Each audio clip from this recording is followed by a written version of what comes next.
అదేం చెట్టమ్మా? ఇదేం పువ్వమ్మా? చెట్టమ్మా ఇది? ఇదేం చెట్టు? ఏం చెట్టు? మీ ఇంట్లో ఉందా తులసి చెట్టు? శశి మీ ఇంట్లో ఉందా? ఉందా చెట్టు? ఇది ఏం చెట్టు? అది చెట్టమ్మా?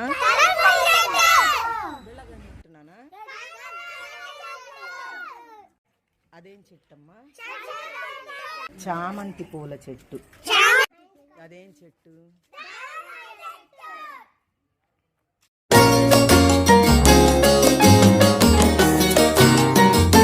శశి లావు కట్ట చేయించమ్మా. లావు కట్ట కట్ట కట్ట లావు కట్ట. Very good. పెట్టేసి అబ్బాయికి ఒక పాయింట్. జ్యోత్స్న సన్న బుక్కు చూయించమ్మా. సన్న బుక్కు. గుడ్. అమ్మాయికి ఒక పాయింట్. మల్లేశ్వరి సన్న గంబాటిల్ చూయించు. సన్న గంబాటిల్ కరెక్టేనా? Very good. అమ్మాయికి ఒక పాయింట్. మల్లేశ్వరి సన్న టేప్ ఎక్కడ చూయించమ్మా. సన్న టేప్ కరెక్టేనా? ఓకే. అమ్మాయికి ఒక పాయింట్.